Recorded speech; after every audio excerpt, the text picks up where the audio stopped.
HD3 Sacramento. From the Power Business Technology Toshiba Studios. This is Sactown Sports 1140.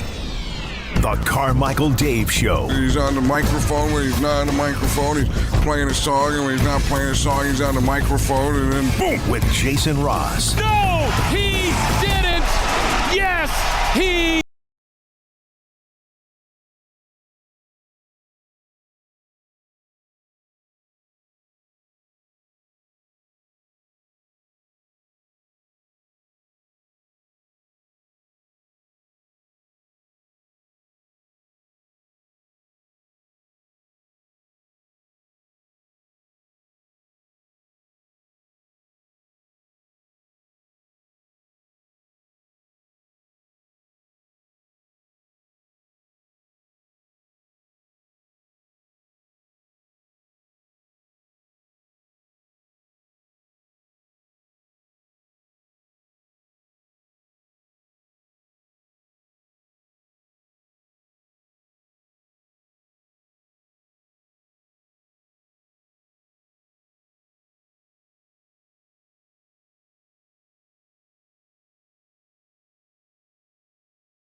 Sometimes. Well, I'm going to see. I know you probably have a little delay on what your video, but I'm going to hold up something here, and I doubt you can even see it on the camera. But it's I don't have a delay when I'm on remote. Remember, I can see you live. Okay. So you're holding something tiny between your fingers, but I can't see it. Well, I'm going to tell you what color it is. It's like an Arco seat blue.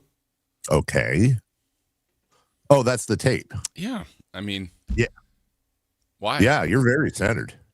Well, I know, but it was here, and the midday show wasn't here. Oh wait, are you saying it's been ripped off? Uh-huh. Well, who did that? I don't know, but the seat I was in, the seat for seat 3 over there is taped. The one right here in the middle, you were here, but I don't think you ripped it off. No. So I didn't touch it. Oh well, here's a test. I guess there's only one? Yeah, only one person. I can't remember what I left. Remember, I left some picture on the screen yesterday. I honestly can't remember. Yeah, I can't. It's gone. It's gone? Yeah, Rudy G. Oh, that's right, because it was celebrity birthdays yesterday. Yeah. Good memory. Yeah, so I hope it sounds good. I'm looking. It always worries me because I'm looking. And hello to everybody in the YouTube chat, and hello to everybody on the text line at 441140. Good morning. Good morning. It's Friday, and that means it's Friday Fun and Games and celebrity birthdays, and oh my goodness, all the fun stuff. What I worry about is I can see. So when we're on remote, guys, we have 2 screens that we're looking at. It's a split screen, and the one on the left of our little remote program, it's called AirLink. It just shows me I'm in real time off my webcam in front of me, and it's like talking into a mirror. When I look at then on the right side of the split screen is what you guys are seeing. That's what I see. I see the Carmichael Dave Show with Jason Ross banner at the bottom. I see Jason on my left, me on my right. Now, if this makes sense, on my left in the real time, it looks like I'm talking into a mirror, like I said. On the right, it looks like my and Anthony, you can help me if you look at your monitor. Is my mouth syncing with my words? Because it looks to me like there's a delay. It looks okay to me. Like there might be a slight delay, but I think that it is close. That's the type of stuff that bugs me, Jason, because I try to put myself in the sock, in the hat of the listener or viewer in this case. And if you've ever watched something and the lips are slightly off, like I can't watch it. It takes me completely out of whatever I'm doing, and all I can focus on is that the mouth is out of sync. Well, you're definitely seeing a worse delay than what I'm seeing, because when you speak, you're like it's coming back to you on the AirLink, but it looks fine to me. It's not as bad as I think that you think it is. Okay. But good. How about for me? What are you seeing at this point? Like, Does it seem like it's at a normal Yeah, we got to call engineering. There's pace something wrong for with that one. everything? You remember when and I was thinking about this not that long ago, and then of course I forget to bring it up. Okay, so when we were growing up, like karate movies were a big thing. I'm not talking about like Karate Kid. I'm talking about like old school, like B movie karate movies.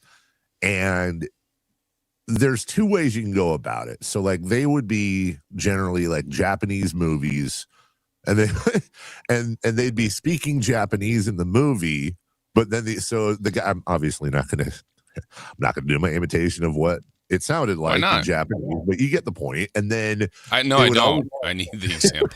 It would always have the overdub, and it would be a guy that he'd be like, "I am very angry at you. I think that we should battle immediately." Yeah. And the lips would be complete. Obviously, they're English overdubs. Jason, which do you prefer? Do you prefer so? Either one is going to be speaking the movies in Japanese, but would you prefer the English overdubs, or would you prefer it just to be Japanese talk and then underneath is the subtitles?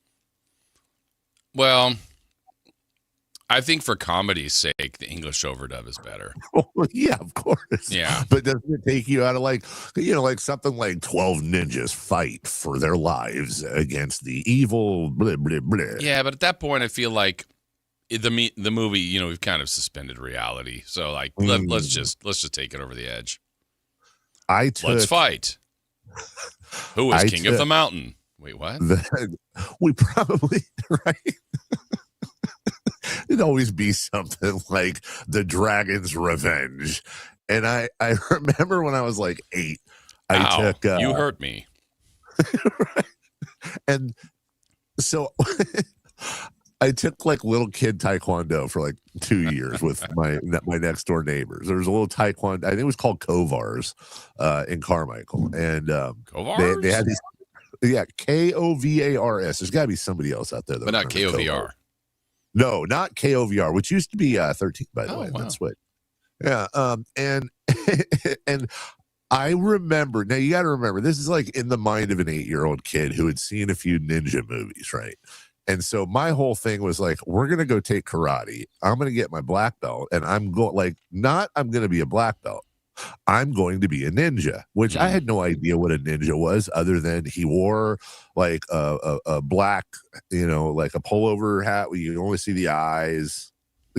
What am I thinking? Like the thing on his head, and you can only like the slit for the eyes, right? I don't think it's called a pullover hat. It's not.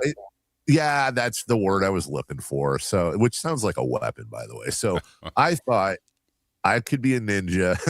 And then I thought all ninjas had like, they used to call them, look, I'm just saying what used to, okay, everyone calm down. But I believe the term that was used was that they would throw Chinese stars, which I think they're just called stars now. Cause and you'd have your stars that you'd throw, and different, like you'd have like, they'd have like, some of them have like explosives. And the one I really wanted was the one where you take whatever out of your robe, uniform, outfit, and you throw it at the ground, and the smoke goes up, and then when the smoke dissipates, you're gone, right? So you learn how to disappear in the middle of the whatever, right? So that's what I thought we were going to go do. Now, imagine my disappointment on 2 levels. Number one, in every martial arts movie I ever saw, and I was a big Bruce Lee guy, right? There was a lot of there were a lot of noises, right? Like there was a lot of a lot of that when people would move around. There was none of that. The most I got was like kia, right? Okay, but that's not that's not the big Bruce Lee style scream. So that was mildly disappointing. The bigger disappointment is I was 100% convinced that even if you threw a punch and it landed anywhere on the body, it would make the sound. Yeah. Or at least you get the whoosh. right? There was none of that. It was like a dull thud. That's boring. And that's not. And then I thought, well, maybe it's because we're not ninjas yet. And in order to make those noises, you have to graduate to in my mind, it was like white belt, green belt, brown belt, black belt, ninja. Like that's the level. And I feel like other kids probably felt the same way at times. Like, when are we going to do the flips? When am I going to learn how to throw the smoke and the stars? Never worked out. Did you ever confuse that also as well with, did you ever watch Batman as a kid? Like the original TV series? Like, Biff, Adam West, pop, yes, pow. It's like, actually, that Jason, stuff doesn't happen. No, that's fake. That stuff was fake. Yeah. They're not ninjas. No, stuff I watched. Like, I was so convinced that when I grew up, I was going, there'd be like, maybe you haven't grown up yet. Well, I think my ninja days are behind me, Jason. Just, I've taken another path. I think your mom and your dad would say, David, you can do anything you put your mind to. That's exactly what my mom would. My dad would be like, stop screwing around. Give it up. Give it up, idiot. My mom make like, something of yourself. Right. Whereas my mom would be like, she'd make me like You're some sort of... You're the cutest little ninja I've ever seen. Exactly. David, you could be the best ninja if you put your mind to it. Put a little bedazzlement on your gym ninja outfit. Exactly. My balaclava, whatever the hell has got glitter on it. Mm-hmm. I'm the glittery ninja. And it says tasty. I'm a glinja, just rolling around glitter and all these stupid. Oh, and the nunchucks. And man, did I want to know how to do nunchucks. And then so we took the class with it's all flowing back now. I took the class with my neighbors, and it was 3 boys and a girl. They were a nice little Mormon family that lived across the street from us, and they had 4 kids in like 20 seconds. They were all like 12 seconds apart, and their names were from oldest to youngest. It was Justin, Dallas, Casey, and Tage, Taige, who is the youngest boy. Casey was the girl. And so we all, even Casey, the girl, had to come along. She had to do everything we had to do. So we all went down. By the way, my younger sister, no part of it. Did not. Nope. She's good. She wanted to sing, Wind Beneath My Wings by Bette Midler and watch, Broadway shows with my mom. We wanted to be ninjas. And did we practice our karate? Yes. Out front. Yes, time we for karate. It's time for karate, just like in Step Brothers. Yeah. And it was Dallas, the second oldest, who I was closest to, that got his mom and dad had separated. His mom had remarried to a guy named Bill, and his dad lived in the DC area it's so funny how you think of things when you were a kid. There was a point, you got to remember, this was like from the time I was 5 to 9 years old, like was basically my time with them, maybe 5 years to 10 years old. And I was super jealous that their parents divorced because they got extra presents for birthdays and Christmas. And their dad, who never saw them, but I think he had a little bit of money, would always really overcompensate on their gifts. So like we'd all get skateboards like one year, right? And I got like some, Fisher Price skateboard or whatever. And they got like the Tony Hawk version. And I'm like, all right, great. So his dad got him a pair of nunchucks, but I think they were like beginner nunchucks. I don't think they had it was like a chain and metal on. Right. It was like, I think again, it was like Fisher Price nunchucks or Play School nunchucks, like baby's first nunchuck, where it'd be like, it was like plastic handles and like a rubber chain or whatever. Anyways, Dallas had a natural skill enough to where he could do like a few nunchucky things and whatever, and it looked pretty cool. And then I just remember I grabbed him the first time. I'm like, oh dude, I can do this. And like the very first time I whipped him back, the other nunchuck went right in my eye, just smashed my eyeball, dude. I was crying. That was my ninjas don't cry. No, that's exactly right. In fact, I think that was a movie with the Coreys back in the 80s. But Jason, I had dreams of, the drill. We've all been there. You're in the mountains. There's like this castle in the mountains. It's where all the bad guys were. And the main bad guy had like one of them thin mustaches, and then the sides went all the way like down below his chin. And he had like his hair was up in a bun. And he would say things, like your destiny is death. And then I would, with a couple of my ninja friends, we would sneak in one night and we'd do the thing where like there'd be like the bad guys on the turrets looking out, and we'd sneak up, be like water, man, sneak up from behind them and slice their throats and like a true ninja would. Exactly. I'd play like on Nintendo. They had this game called Kung Fu Master. You just roll through each level and kill all these bad guys, and then you fight the boss at the end, and then you climb these stairs, and then you move on to the next level and rinse and repeat and all that. So I there was a time where I was very much into that. I never did. I never did move beyond white belt, Jason. In case you didn't know, well, the dream remains. The irony is, I looked up the family. They're all ninjas. Did they all become ninjas without me? Yeah, they stayed with the program and they believed. I really wanted to live the ninja life, man. I really did. It appealed to me. Ninja Michael Dave. 100%.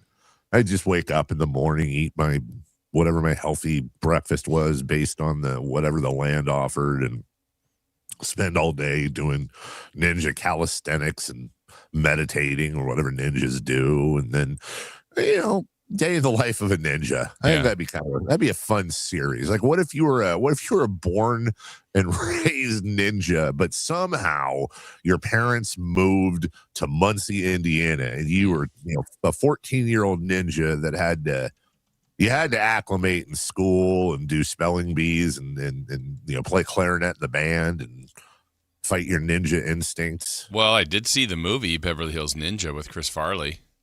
See? Yeah, I saw how he lived. Did you see that?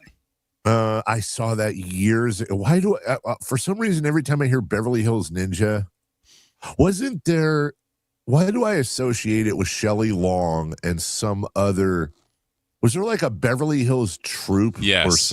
Where she was a camp counselor or some crap? Yeah. And Beverly Hills Cop. Beverly Hills Cop. Well, that's the king of all movies. That's the king of all Beverly Hills movies. Oh, Jason, Mm-hmm. I've got, okay, so if we have Beverly Hills Ninja, it was Troop Beverly Hills, wasn't it? I think so. Then Beverly Hills Cop, there's one more, and it's in your wheelhouse, and you should get it, and I'm going to give you a second. Beverly Hillbillies? No, but definitely would go on there. Well, Beverly Hills Ninja, Troop Beverly Hills Cop. This was an 80s movie with a star-studded cast. In fact, unless you're going to get it at some point, but let me see if I can, I'm going to say, don't look at texters. Don't do anything yet. This was a popular movie, and it starred, check out this cast, Jason: Nick Nolte, Richard Dreyfuss, Bette Midler, Little Richard, and a bunch of other people. They're not ringing a bell. Not ringing a bell for you? And it has Beverly Hills in the title? Absolutely does. No, I don't have it. It has 6 words in the title. Beverly Hills are the last 2. Down and Out in Beverly Hills? That is correct, Jason. Yes, that is correct. Beverly Hills, see it? Chihuahua. I know that one. Of course. Of course, that's the one Anthony knows. I didn't see Down and Out in Beverly Hills. It is a funny movie. It's a funny movie. It wasn't. I mean, it's not. I don't want to talk it up as the greatest movie ever. It's probably not. Was Anthony? Was Beverly Hills Chihuahua good? Yeah, classic. Disney Channel classic. You turn on the TV after school. That Chihuahua's talking. I'm sitting right there. Beverly Hills Chihuahua. What? Let me see here. I want the log line for this. There's multiple. They go on multiple adventures.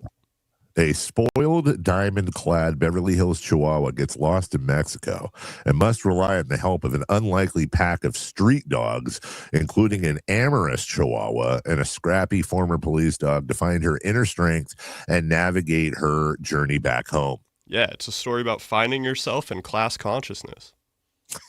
Wow. Wow. Who knew? Get taught a lot by the Disney Channel Chihuahua movies. Yeah. That's hilarious. You know, it's funny how people. I mean, obviously, Beverly Hills is a very famous upper class section of Dave loves LA. of Los Angeles. But it's funny because the way everybody thinks is like it's all mansions, and like celebrities are just like walking their dogs everywhere, and And then when my sister told me that she and her husband moved to Beverly Hills like 8 years ago, I was like, what? Yeah. This is the height of luxury, right? and by the way, don't get me wrong, they live in a nice area, and their home's, it's fine. It's not a mansion. It's like a normal street. But then you go over a block, and it's like, oh God. Like and I'll do the thing where I'll pull Redfin out while I'm walking, and I'll plug some addresses in if it's an interesting house. And every single time I pretty much underestimate the price of the house. These are not mansions. These are nice looking houses. And I was like, oh, 11 million. You're like, dude, okay, you're basically paying all that money. And the only difference I see in those sections of Beverly Hills is that it is a little quieter, for sure. And the street signs are white instead of blue. Oh. You ever notice that when you're down there? And Yeah. It's like, they're all the Beverly Hills signs are white, and it says like the city of Beverly Hills on it. And that's it. You're paying millions for that. Good job. They and I'm sure they have dinner with stars every night. But what is funny is they'll oh wait, I can't. Hold on. I gotta process this.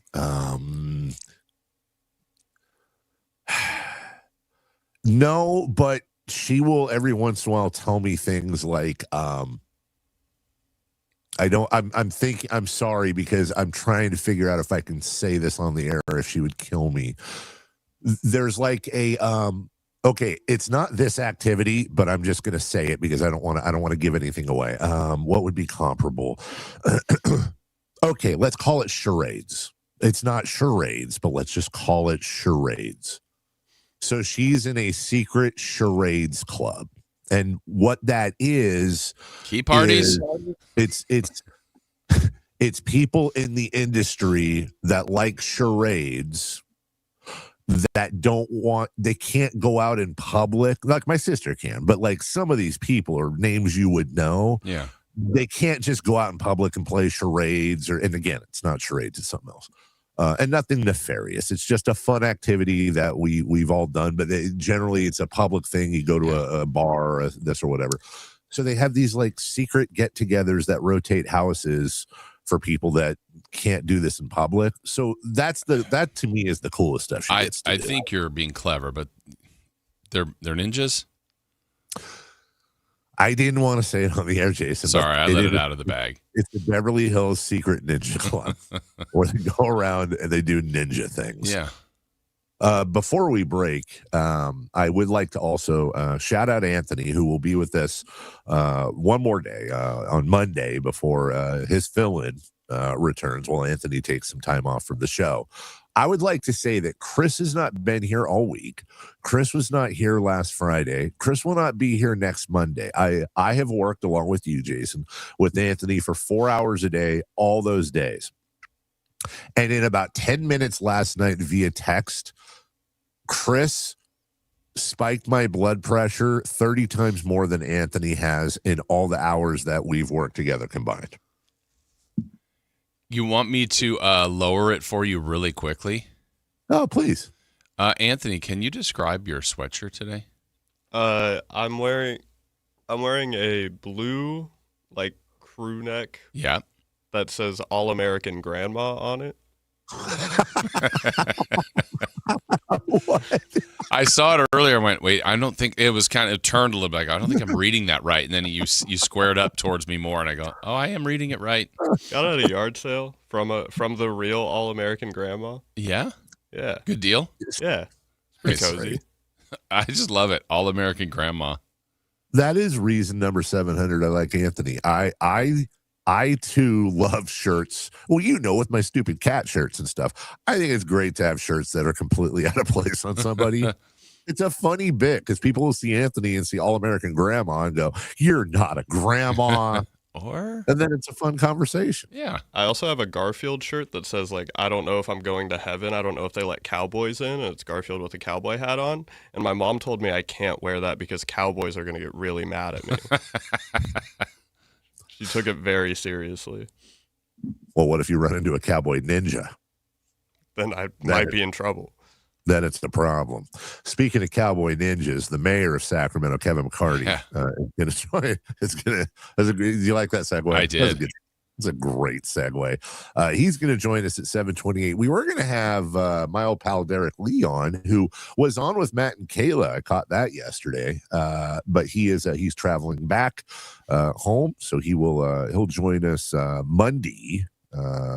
And we'll continue to cover this stuff. We didn't want to do the thing where we have like 17 people on today. We know you got a big chunk of expansion talk yesterday, so we'll still cover it. We're going to have the mayor on to talk about that, and then over the coming weeks, we'll have different parties on throughout, and we'll talk about expansion, the chances, the deal, this, that. Did they want to be ninjas growing up? I think that's a good question.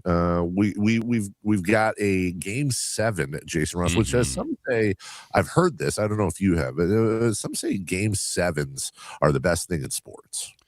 Well, it depends on how the game goes, right? Yeah, good point right there. We also have, speaking of baseball, we have a Major League Baseball proposal from the owners and a response from the Players Association. So we'll spend some time on that. And as I said earlier, celebrity birthdays, Friday Fun and Games. By the way, to answer you guys' questions, I am at a dear friend's house. She and her family moved in. I grew up with their family, and they moved into onto a ranch about 2-3 weeks ago.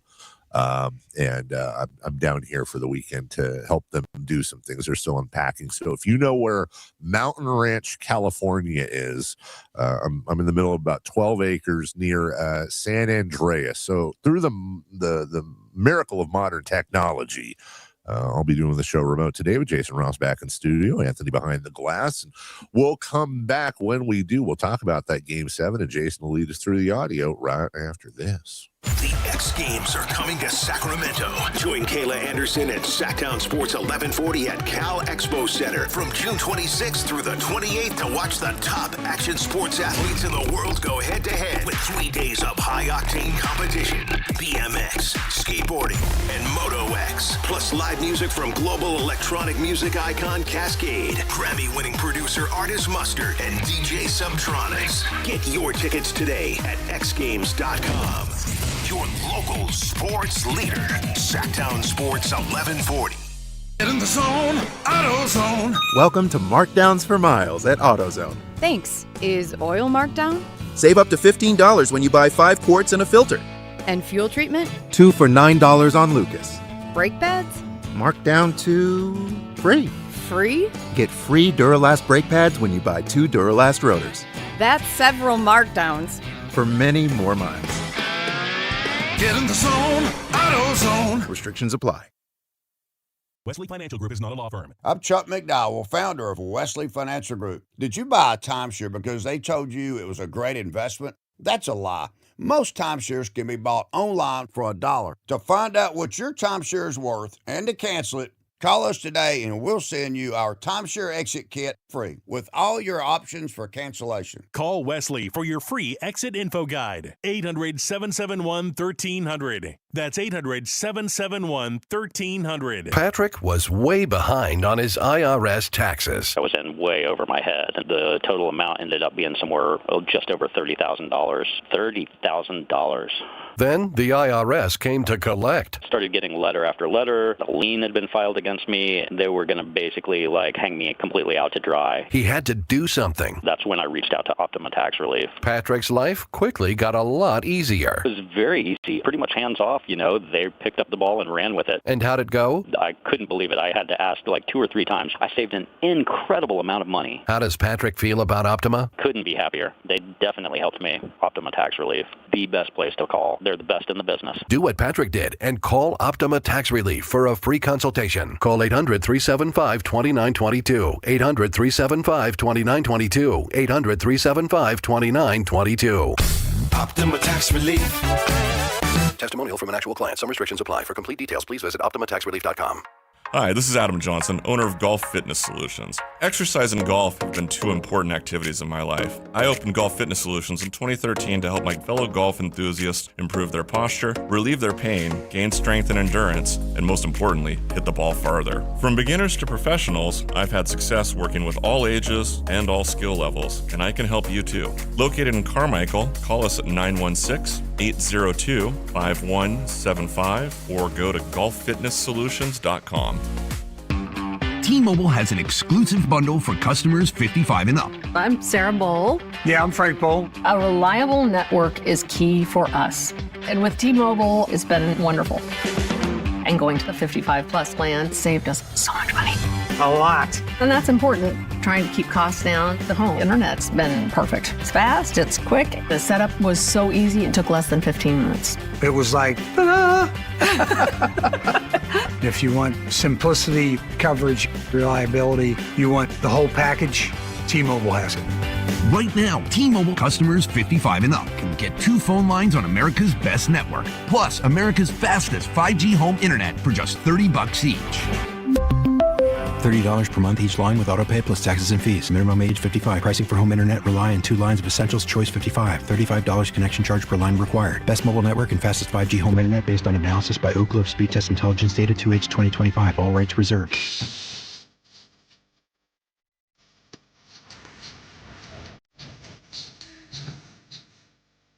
The only place in the morning to get your sports fix. Live and vocal. The Carmichael Dave Show with Jason Ross.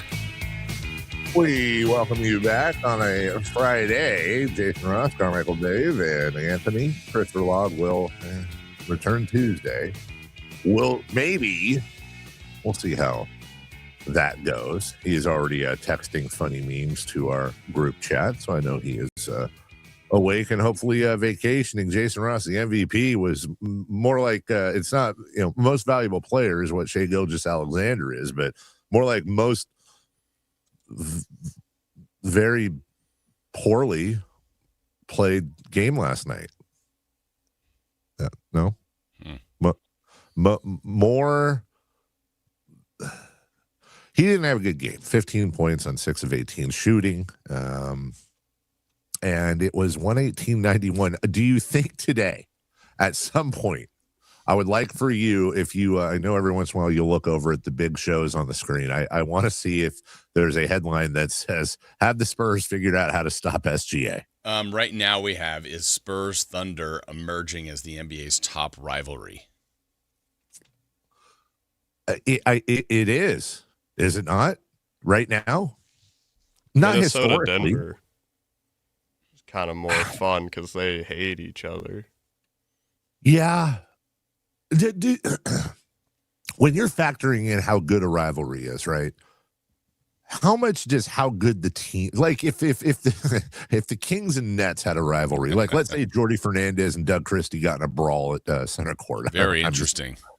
Right. Like, but wasn't like the biggest reason the Kings Lakers was such an absolute bloodshed rivalry in the early 2000s. It wasn't just geography in Northern California, Southern California, which helps, but it was because they were just so damn good. They were for at least a couple years, they were the 2 best teams in the NBA. That's kind of why I think right now, this moment, Spurs Thunder. They're going game 7. They continue to play back and forth. It's like a Rocky movie, this series is, where you feel like one team has figured out the other, and then the other team figures out the other, and back and forth. Now we're going to a game 7, and again, no disrespect to the Knicks, Jason, but I still do believe these are the 2 best teams in the NBA. Yeah, and I think that's what we'll find out if it's they look like they are. They played like they were during the regular season. They've shown that in this series, but it gets back to that matchup thing. Like, the Knicks did have a worse record. They're hotter than both teams. Is it because the East isn't as good? I mean, I don't know. We'll just see about the matchup, because I remember last year at this time after the Thunder, they had some challenges. I think they got pushed by the Nuggets, and they ultimately got there. I'm like, oh, they're going to beat the Pacers, and then it went 7. So yeah, you just don't know. What's interesting too about this series, the first game the Spurs won in Oklahoma City. It was a 7-point game, great game, tight game, just back. I mean, how are you going to follow that up? Then the Thunder won game 2, and they won it by 9. Still great game, close game. Then they go to San Antonio. Thunder win by 15. Then the Spurs win by 21. Then they go back to OKC. OKC wins by 13. Then last night, the Spurs blow them out by 27. So what's funny is we started out in that first game, which was an all-time classic. Yeah, overtime. Whether it was 2 OT, back and forth, just a boomer. And then you had the 9-point the 9-point win by OKC in game 2. Pretty much since then, it's each team's not just winning, but they're smushing the other team. Right. And so I don't know that it's, when you get to 7, it always feels like a great series, but the game was the first game. And now I'm hoping we have that kind of end result, at least, right down to the end, hopefully, for game 7. Yeah, I hope so too. You got some audio, I think, set up there as well to take us through last night. Really, with the exception of a couple guys that struggled. This was all Spurs hitting on all cylinders, and I assume you'll take us through to the final call. Yeah, I know there was no cha-ching Thunder money balls at all, but we did have some 3-pointers early from the Spurs and Wemby. Spurs with the ball, leading at 6-2. Wembanyama, 3 more. Wee-wee! Victor Wembanyama, 2 of 2 from downtown, and a quick timeout from Mark Dagnall and the Thunder, as the Spurs have started 3 of 3 from behind the line in game number 6. Yeah, so quick start for San Antonio, and they stayed hot, specifically in the first half, beyond the arc. The tap control by Fox back here to Champagnie. Into the hands of Wembanyama, into the shot clock. Step back, straight away 3. Got it! Victor Wembanyama on fire to start the game. 3 threes and 11 points.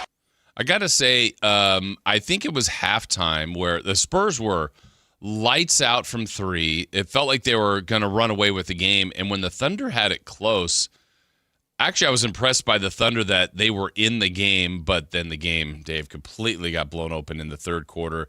That's when the Spurs went on a run, and it was a run that the Thunder ultimately couldn't come back from. Victor pushing to Castle. Castle, skip pass to the corner. Champagnie for 3. Yes, sir! JC for 3. 13th 3 of the game for the Spurs, and a timeout, Oklahoma City.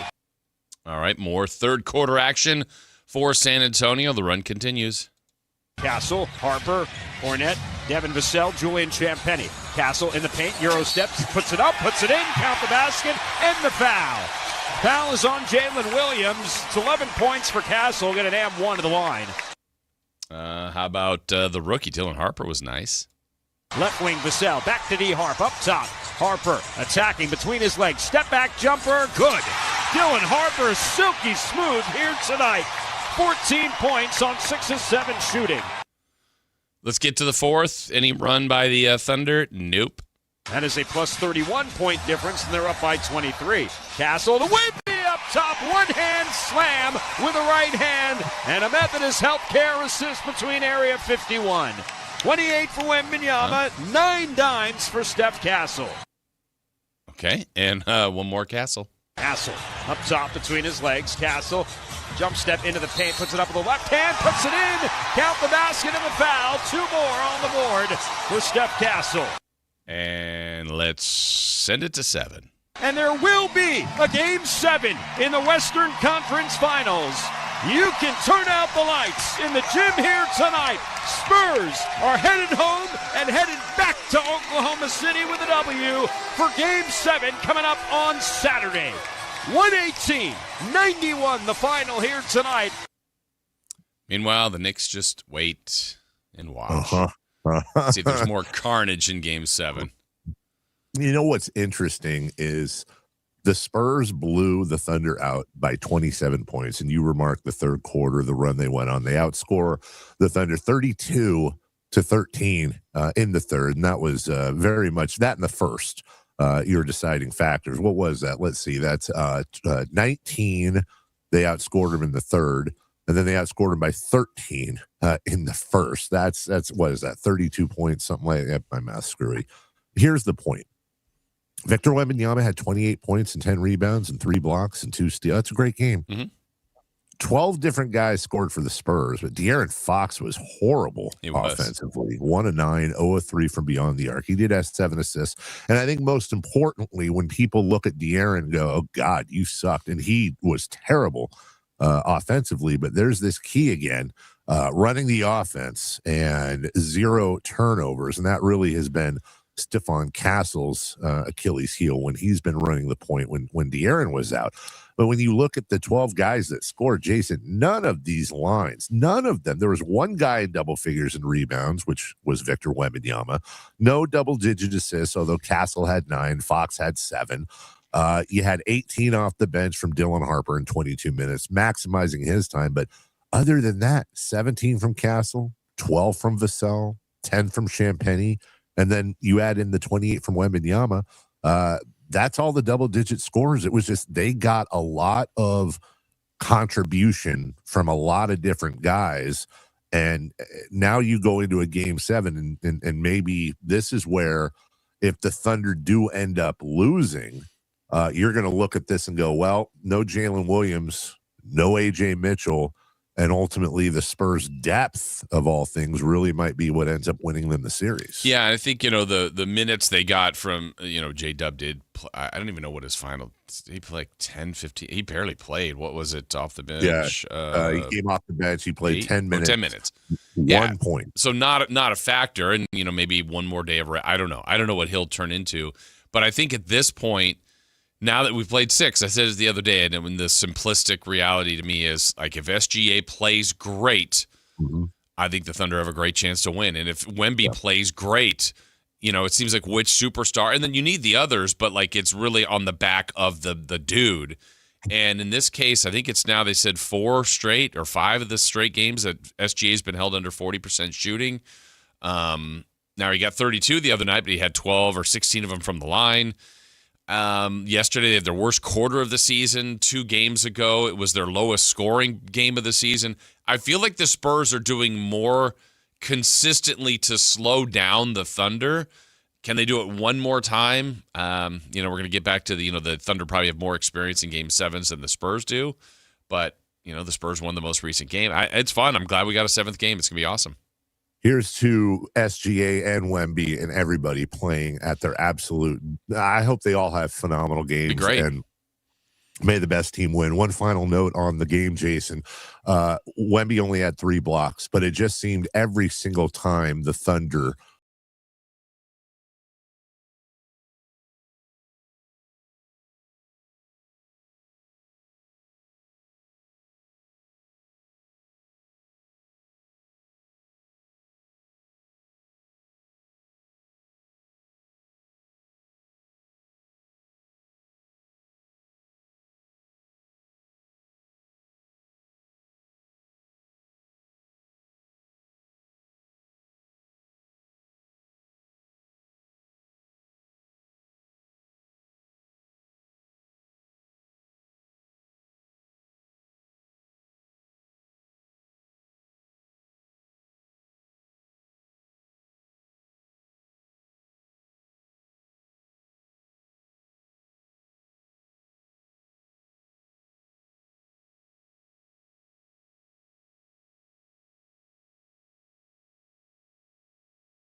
talent in the NBA is headed to Sacramento this summer for the 8th annual California Classic presented by Ticketmaster. The Kings will host the Milwaukee Bucks, Brooklyn Nets, and Golden State Warriors in a preseason showcase that's sure to bring more fireworks to your 4th of July weekend. 3-day general admission passes for July 4th, 5th, and 6th are available now. Visit kings.com/California Classic for details.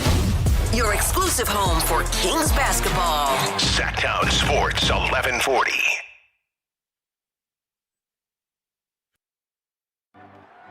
It's game day. Are your moderate to severe Crohn's disease or ulcerative colitis symptoms keeping you from the action? Skyrizi, risankizumab Riza, could help you get back to the game. Skyrizi is proven to help people feel significant symptom relief, achieve remission, and visibly improve damage of the intestinal lining. Skyrizi is a prescription injection medicine for adults. Don't use if allergic to Skyrizi. Serious allergic reactions, increased infections, or lower ability to fight them may occur. Before treatment, get checked for infections and tuberculosis. Tell your doctor about any flu-like symptoms or vaccines. Liver problems leading to hospitalization may occur when treated for Crohn's or ulcerative colitis. Control is everything to me. Ask your doctor about Skyrizi, the #1 prescribed biologic in Crohn's and ulcerative colitis combined. Learn more at skyrizi.com or 1-866-SKYRIZI. Is the volatility of the stock market driving you crazy? Is your retirement account sinking, yet you're getting older and you're starting to worry about, will I have enough for retirement? What about the money in the bank? These banks pay nothing these days. How do we get growth to get to retirement account? It's simple. Move into gold and silver. Want to know how to do it? Listen to my show, Striking Gold, with me, Kenny Michaels. You live for this. The wins, the losses, the slam dunks, and the buzzer beaters. The dream that this is your team's year. Hope. It's what keeps you coming back. So you represent with anticipation and with pride. Because when everything's on the line, your support means everything. That's why the NBA Store is here to support you. Check out the largest selection of official NBA gear at NBAstore.com. A Fanatics experience. Do Crohn's disease or ulcerative colitis symptoms keep coming back? Tremfya, guselkumab, may help, with rapid remission achieved at 12 weeks and lasting clinical remission at 1 year. Some even saw visible improvement of their intestinal lining at 12 weeks and 1 year. Tremfya is a prescription medicine used to treat adults with moderately to severely active Crohn's disease and adults with moderately to severely active ulcerative colitis. Serious allergic reactions and increased risk of infections and liver problems may occur. Before treatment, your doctor should check you for infections and tuberculosis. Tell your doctor if you have an infection, flu-like symptoms, or if you need a vaccine. Healing is possible with Tremfya. Approximately 3 out of 10 patients were in endoscopic remission at 1 year, based on areas visualized on colonoscopy, which may not represent the deeper bowel layer or entire GI tract. Individual results may vary. Ask your doctor about Tremfya today. Call 1-800-526-7736 to learn more or visit tremfyaradio.com.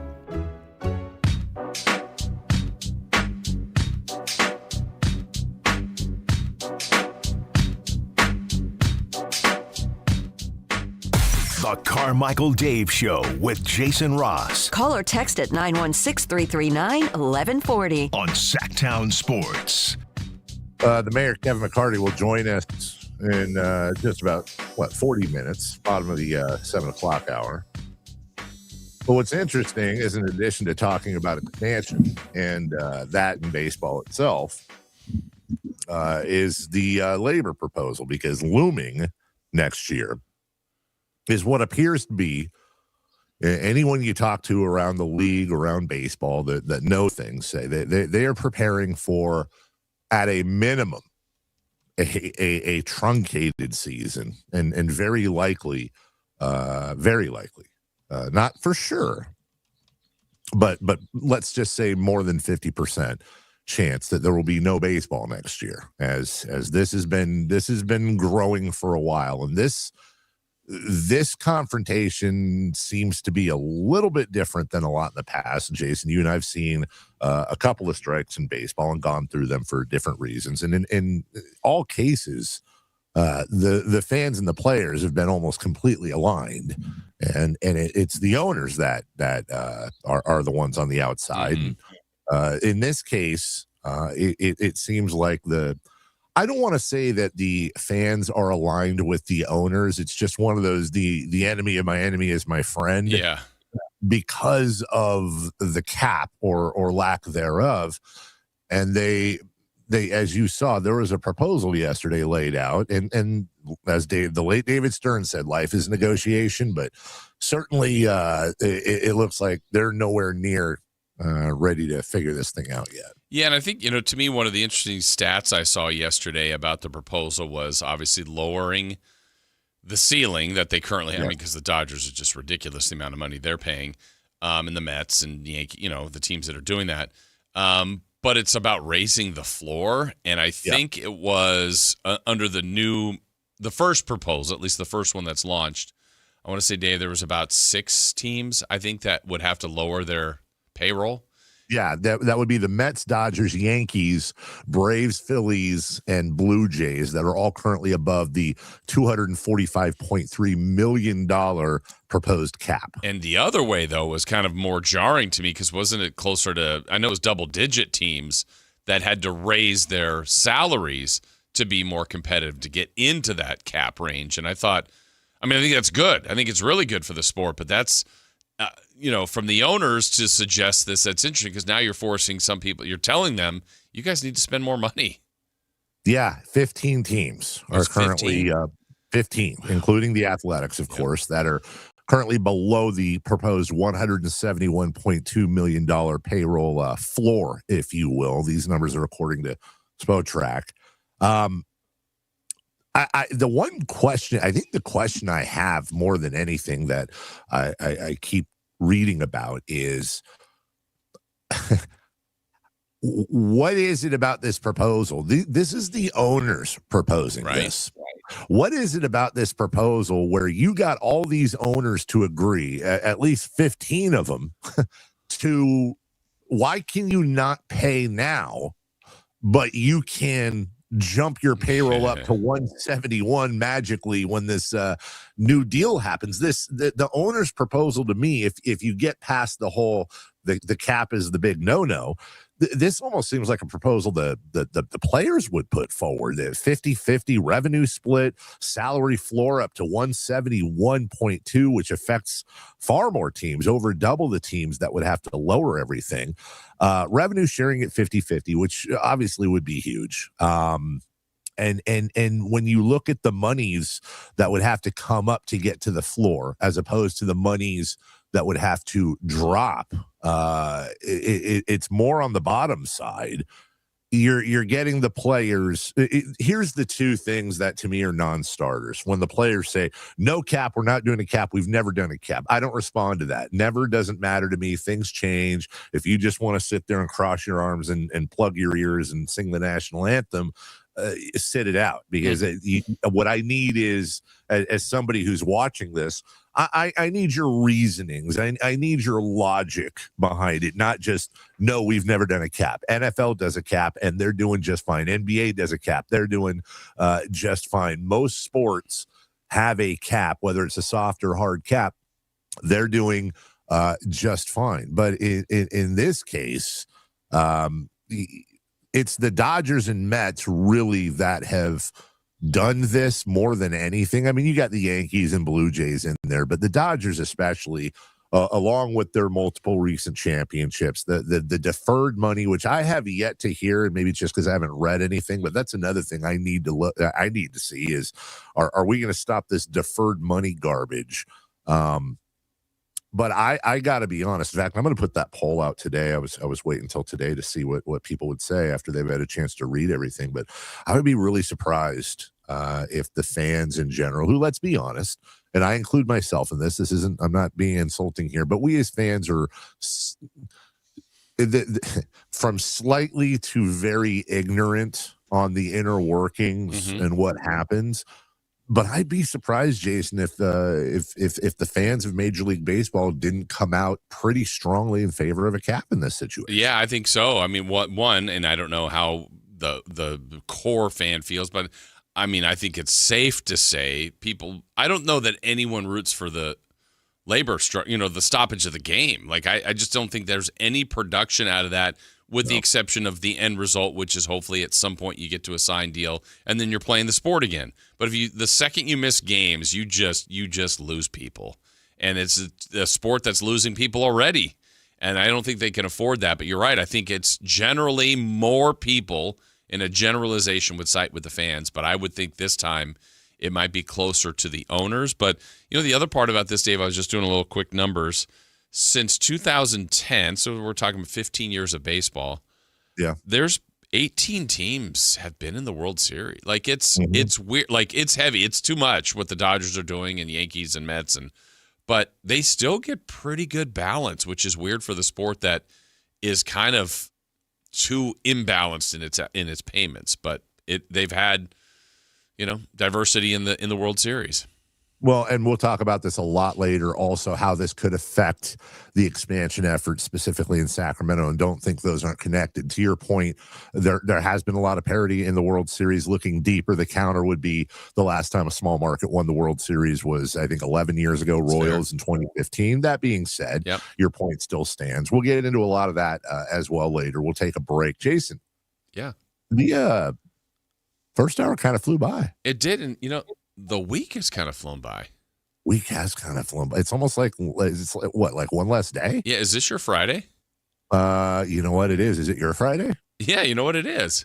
Hey, you know what? That means Friday fun and games and celebrity birthdays coming up a little bit later. We'll take a break right now, though. When we come back, 3 for Madness, Spurs, baseball, and, baseball here expansion-wise. We'll talk about all that. Stick with us, would you? Right after this.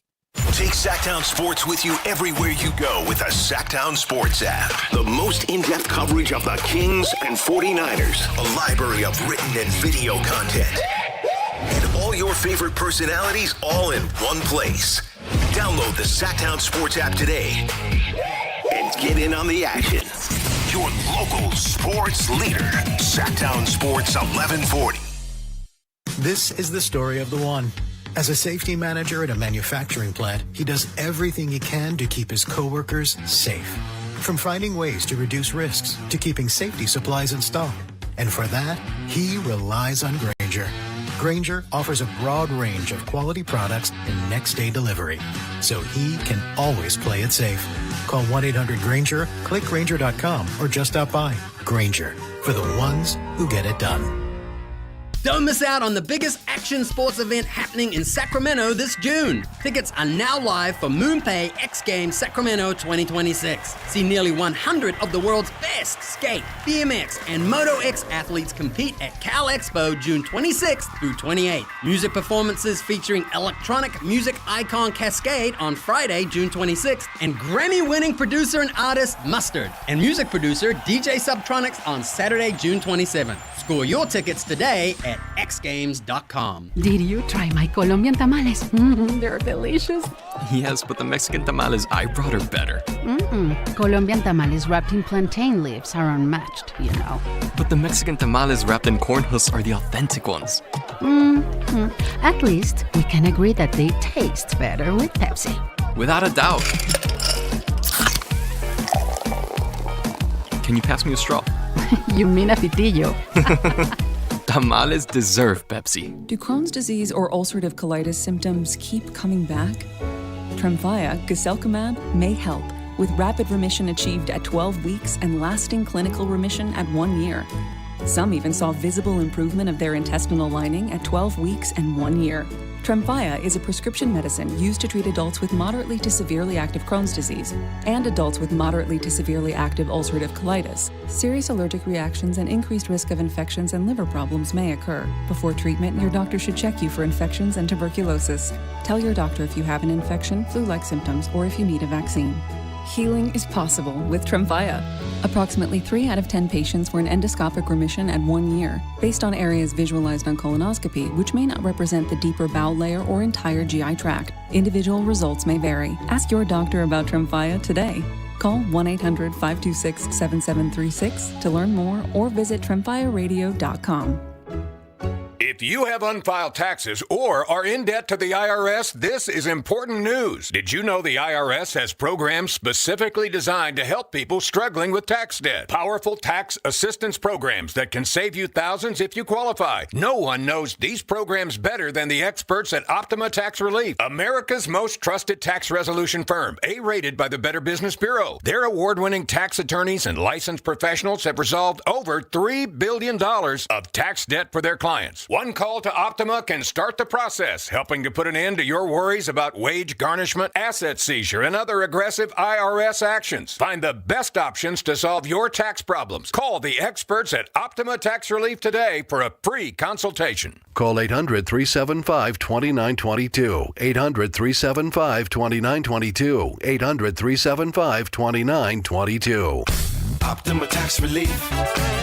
Some restrictions apply. For complete details, please visit OptimaTaxRelief.com. Hi, this is Adam Johnson, owner of Golf Fitness Solutions. Most golfers practice their swing, but ignore the body swing in the club. We help golfers move better, get stronger, reduce pain, build power, and play longer. Join us for a free trial week and see how golf-specific training can help you support your body and your game. Try a class, meet the team, and find a right program for your goals. Call 916-802-5175 or visit golffitnesssolutions.com. Golf Fitness Solutions. Move better, feel better, play better.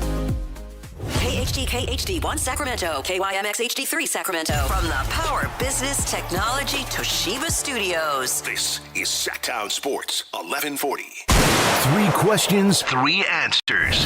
It's 3 for Madness on the Carmichael Dave Show with Jason Ross. Here's question 1. All right, big day in Sacramento yesterday. The expansion effort was announced for Major League Baseball. Hey, Jason, I've been hearing something recently since you've got a lot of people talking about baseball, and I don't know, is anyone else annoyed by this? And again, this is just me and my stupid, ADD or whatever you call it. I'm hearing a lot of people refer to baseball as the MLB. Okay.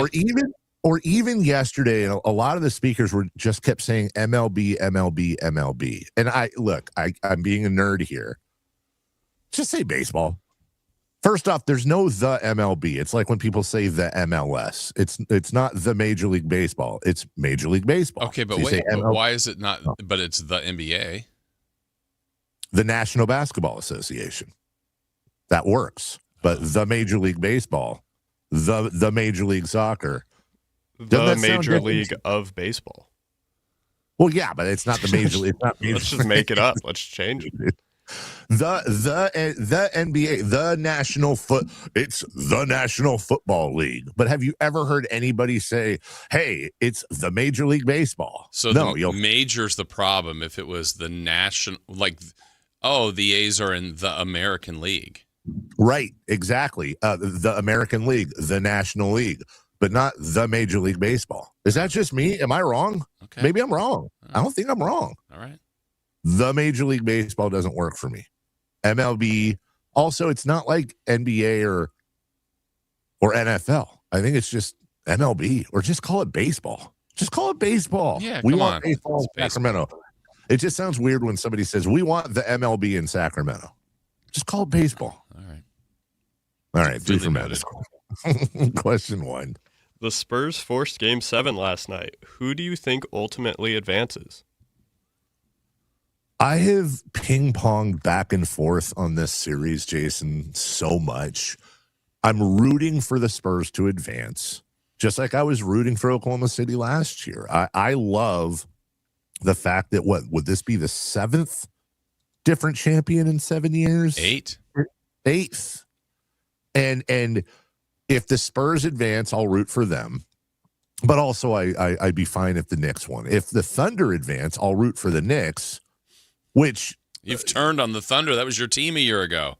That's what's funny is that when you think of the Knicks, it's New York, big market, Knicks, it's annoying Knicks fans and, Mecca of basketball, blah, blah, blah. But I was thinking about this last night. I think new champion outweighs small market champion to me. Yes. So, yeah, I think that slightly takes over when I'm trying to, it's the tiebreaker, if you will.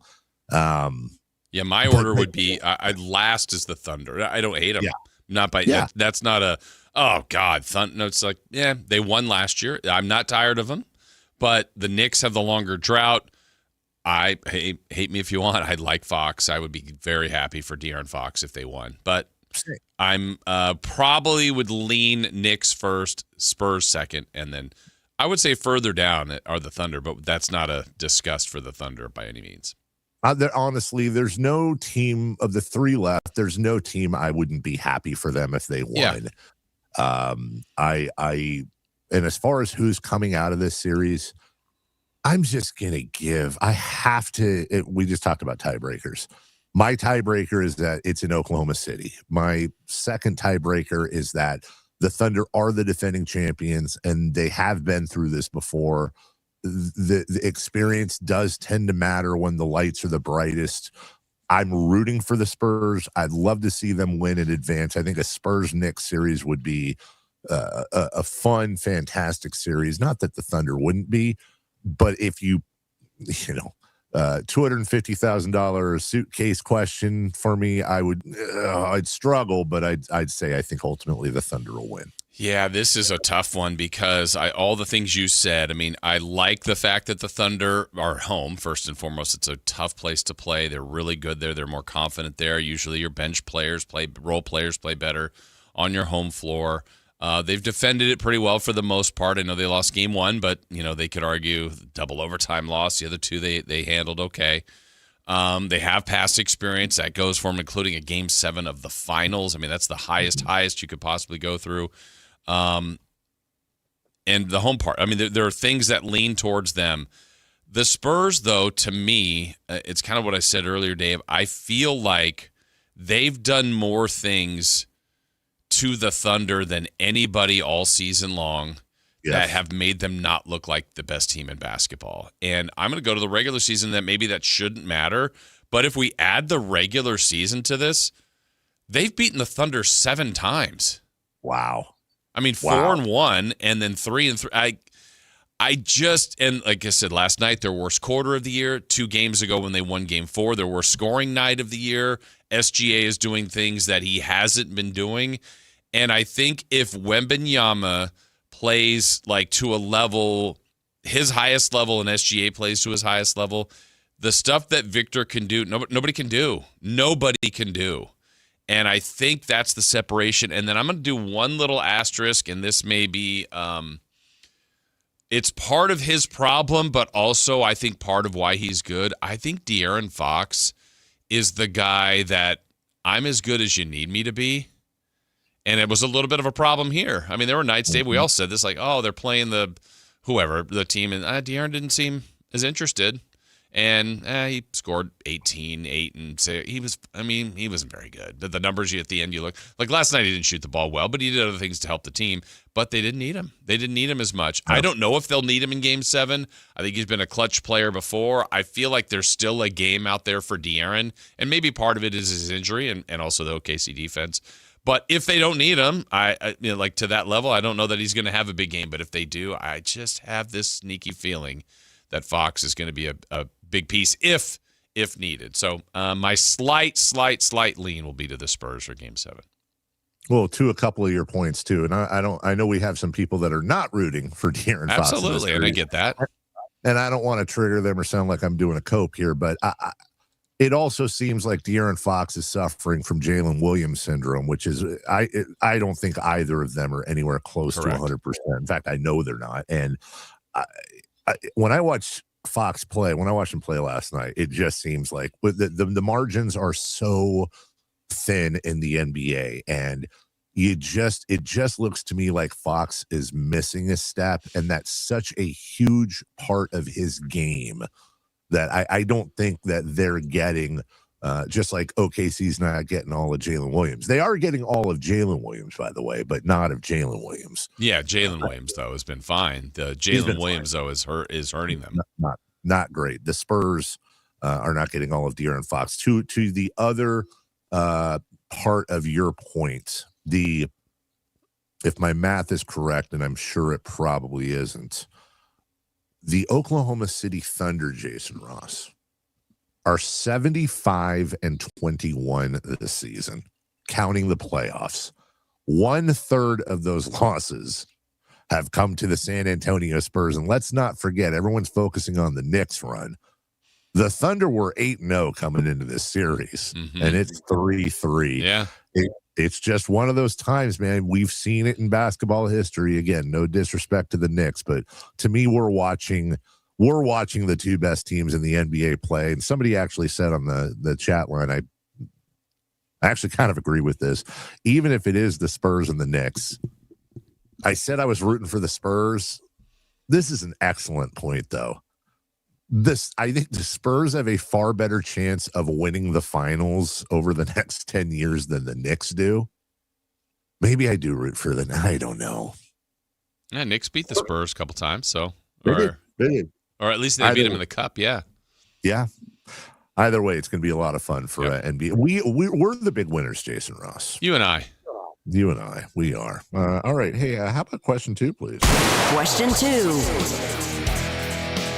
Baseball, or should I say the MLB, came out with their first proposal, and the Players Association didn't seem to like it. Where do you come down? I don't want to come back down from this cloud. I'm coming down on the side of the owner's proposal, and I think it's important. I said earlier there was one non-starter in the debate for me, which is when I hear players of the union say, "Oh, we're not doing a cap. We're not doing a cap. We've never done a cap. We're not doing a cap. Cap." Okay, well, again, give me your reasoning. Number one, I don't care if you've never done a cap before. We never walked on the moon before, and well, most of us think that happened. Secondly, I can say that I think the owner's proposal on spec right now is a fair and reasonable proposal, and between the two sides, I think that's the better proposal that I would like to see come through. That doesn't mean I'm bootlicking. It doesn't mean I'm taking up for the owners and the billionaires. I don't care about the owners. I don't care what they make or don't. I really do not. I'm more excited because it's going to force a lot of these cheap ass owners, like the one currently in Sacramento, to spend a lot more money or sell the damn team. I that alone, the floor by itself excites the hell out of me. Now, on top of that, you're providing a cap. You're hopefully getting rid of deferred money, like in the Ohtani deal and a couple others. And it just, look, as a Giants fan, I hate saying this, Jason, but again, we call balls and strikes when we talk baseball. Yes, the Dodgers are outspending everybody. Yes, the Dodgers have a massive competitive advantage with their TV deal, their market size, and their ability, their deep pockets. All of that is 100% true. What is also true, they're the best run organization in baseball with the best scouts that take the chances and spend the money, but they also, Giants could have grabbed some of these guys. They absolutely had an opportunity to. As a matter of fact, there was a guy they could have grabbed. I forget his name last year, but who was like, yeah, I don't want to go to the Dodgers. They were coming over from Japan. And I can't remember off the top of my head who it was. They've had the opportunity. They've chosen not to. The Angels had Mike Trout and Shohei Ohtani in their prime, and they couldn't do anything. The Dodgers grab them, add Sasaki, add a few others, and they're winning. I don't take any credit away. I don't say the Dodgers are cheating. I don't say the Dodgers are scamming baseball or anything of the sort. The Dodgers are a well-run, smart organization that is taking full advantage of the rules in place for Major League Baseball, not just Major League Baseball. That being said, I am all for everybody starting the race as close to the starting line as we can.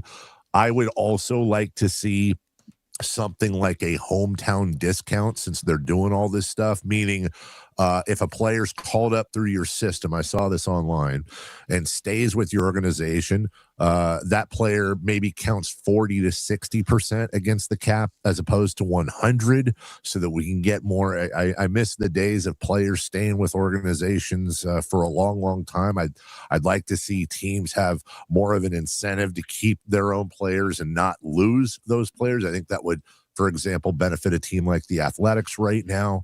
But I can't get on the side of no cap just because of no cap. And I'm not going to cry. It's like I'm not going to cry for owners. I sure as hell am also not going to cry for players either. They are both equally important to the game. People see home runs and think that's it. You also need infrastructure and the business side as well. They both need each other equally. That's not bootlicking. That's understanding business and the reality of sports. Give me a cap, dude, and also give me that cap floor as well. Wait, are you saying no cap or no cap? Give me the cap, no cap. Cap, no cap. Got it. Okay. Yeah, not cap.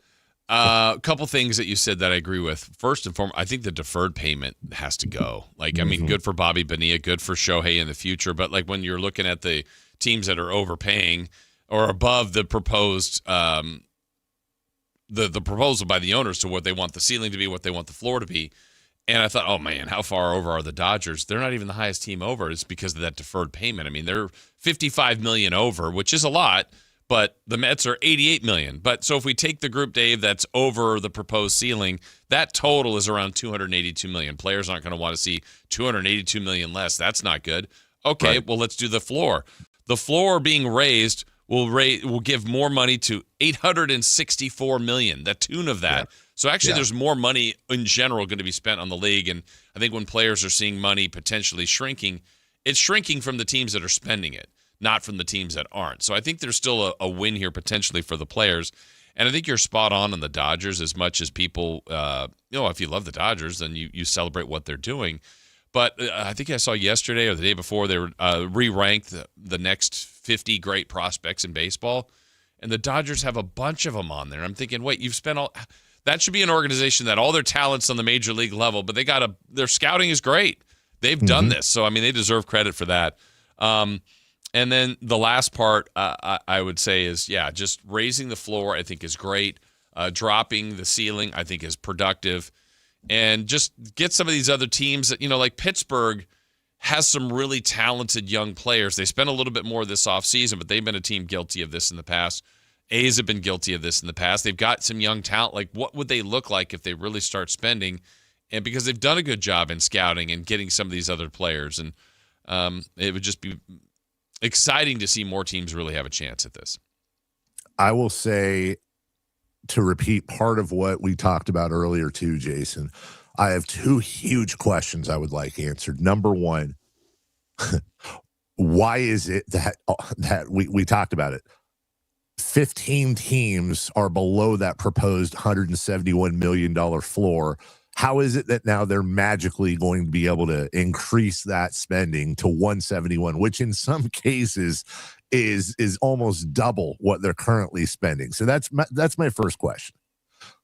My second question is, when you look at the fact that the owners are proposing a 50-50 revenue split, and even more, what's getting lost in all of this too, Jason, is the owners are also proposing an equal sharing of media revenue between all the teams, meaning the Yes Networks and the Mets and the Dodgers' beauty of a TV deal.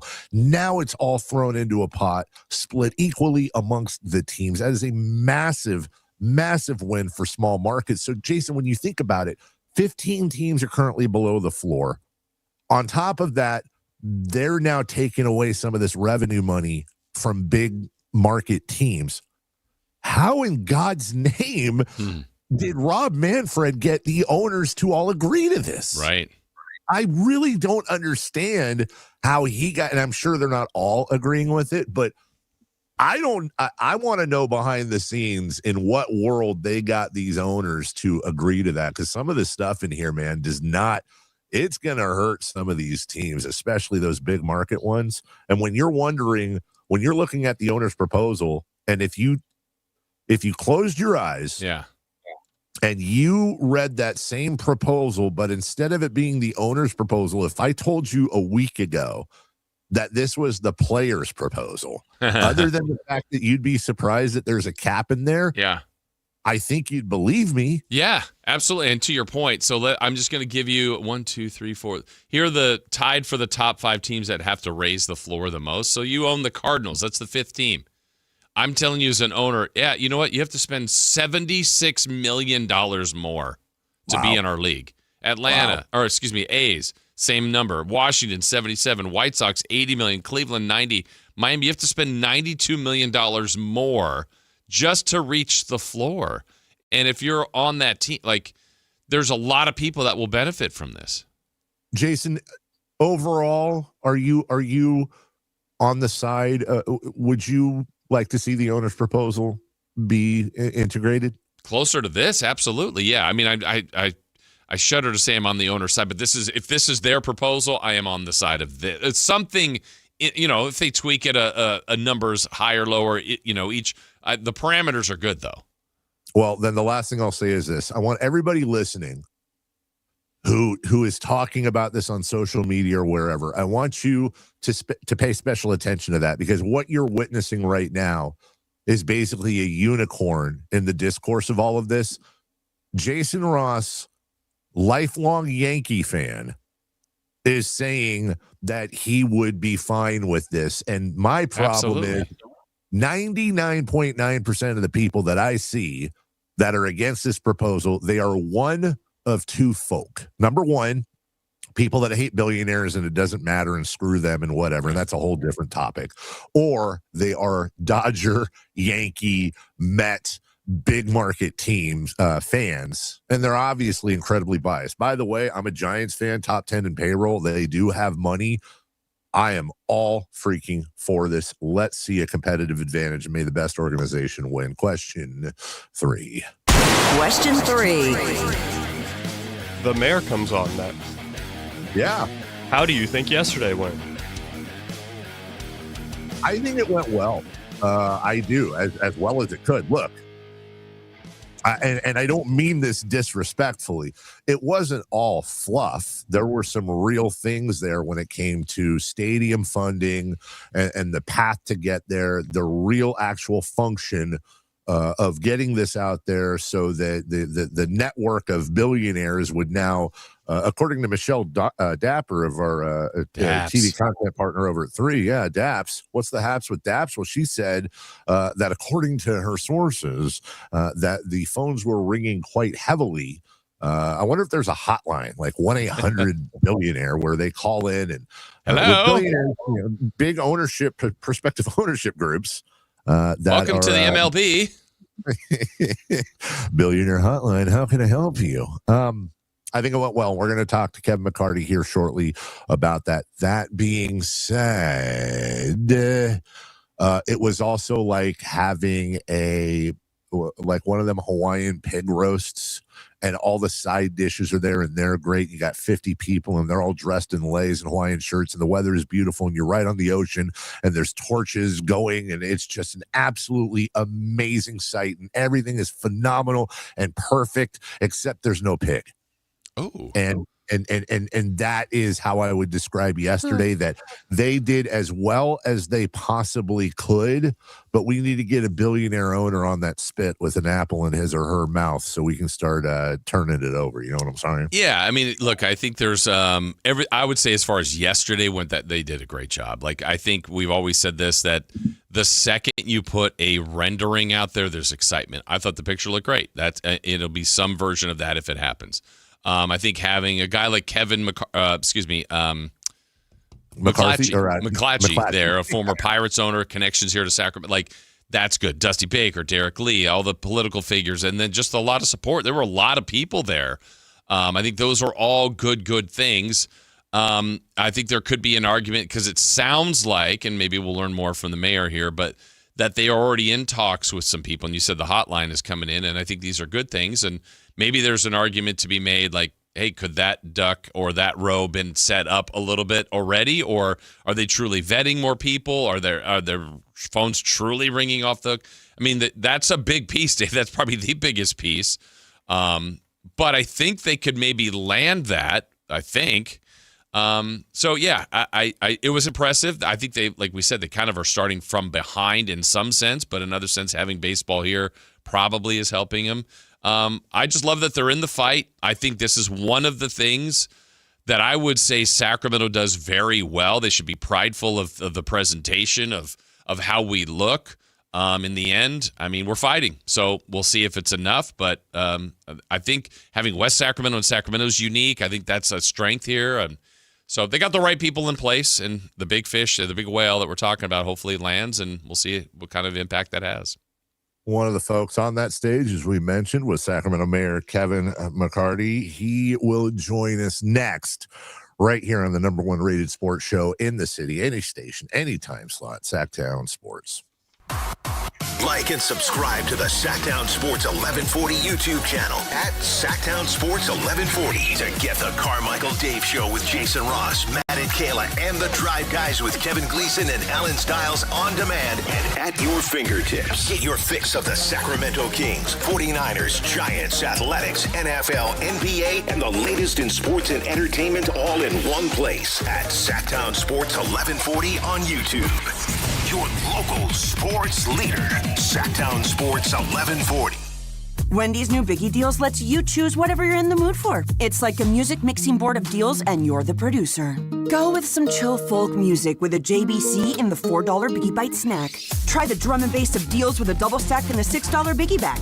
Or go full-on sandwich symphony with an $8 Biggie Bundle, the grand finale of snacking. And the best part? They all come with napkins. $4, $6, and $8 Biggie Deals how you want them at Wendy's. Price and participation may vary. Single items at regular price. Prices may be higher in Alaska, California, and Hawaii. Support comes from Amazon Business. You can't rely on guesswork to run your business. With smart business buying, innovative AI tools optimize your purchasing experience, paired with delivery options built for business. Empower your team today. Learn more at AmazonBusiness.com. Check engine or ABS light on? Take the guesswork out of your warning lights with O'Reilly Veriscan. It's free. Ask for O'Reilly Veriscan. O'Reilly Auto Parts. Hey, it's Carmichael Dave. I'm talking to Chad Hoblet of Hoblet Dodge Chrysler Jeep Ram. Chad, what's going on for the Memorial Day sales event? Right now, you can save up to $16,000 off MSRP on new 2026 Ram 1500 crew cabs. Plus, with an EPA estimated combined 22 MPG, you're going to save big at the pump. It's true. Getting fuel is easily one of the scariest things to do nowadays. I get it. And a new Ram could be what you need to cut your fuel costs long term. Plus, you'll enjoy best-in-class luxurious cabin comfort and the most luxurious Ram 1500 ever. If you've been thinking about a new truck, you have to start with Ram. Plus, with over 500 new Rams available, your new Ram is waiting at Hoblet. Search, select, and save through their whole inventory at HobletDodge.com. Unbeatable prices, unbeatable selection. Nobody beats Hoblet, period. $16,000 total net savings after $54.67 factory incentive and $85.33 dealer discount. Incentives include $1,000 Hoblet trade-in assistance on eligible vehicles, $500 business owner bonus with proof of business ownership, and $500 military first responder bonus for eligible members. 5 of this net savings. See dealer for details. Golf to Go is brought to you by the Hagen Oaks Golf Super Shop. Here's Frank LaRosa. With so many newsletters, blogs, podcasts, and such about the game of golf, I appreciate the listen here at Golf to Go. But here's one I look forward to in my inbox. It's called Power Fades and written by a fellow New Englander named Jim McCabe.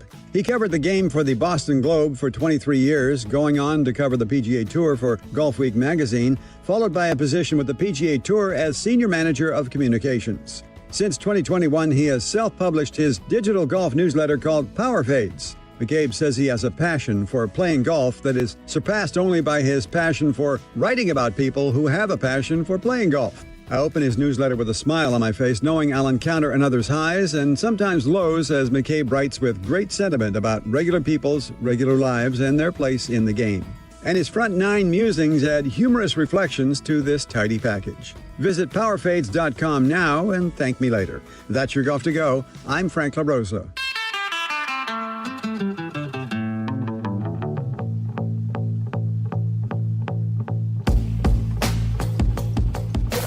Waking you up with the best in local sports. They just make it interesting, you know? It's the Carmichael Dave Show with Jason Ross on Sactown Sports. Gotcha. Hello. Welcome back. Hello, Dave, Jason Ross. Just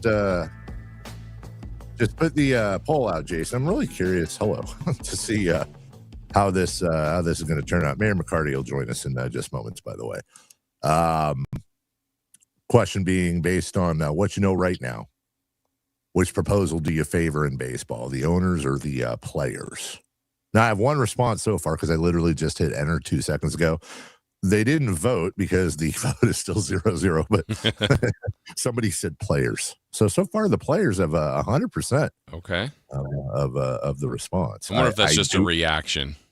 Yeah, I do believe that, and that's the other thing too, is part of me, I'm really stuck on how Manfred and co got this past the owners. Because part of it, I mean, I've got 90 questions about that. One of them is, if the Tampa Bay Rays and the soon-to-be Las Vegas Athletics, just to name two, if they have to spend a minimum of $171 million, who the hell is beating them? They've done more with less for so long. If you get them that close, right? Good freaking luck. Also, one other point, Anthony, just let me know. I think the mayor might be connecting in a couple minutes. I'm now going through my texts, and I think I told him just after 7:30, so it may be here shortly.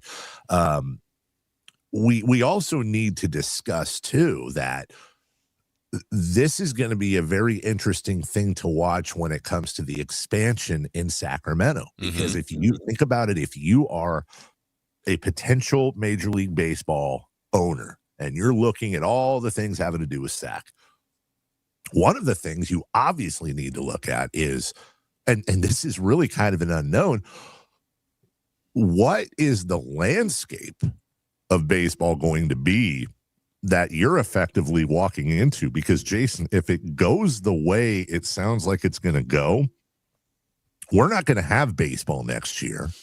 This will very likely be the Athletics' last year in Sacramento. They will then be in Vegas that following year.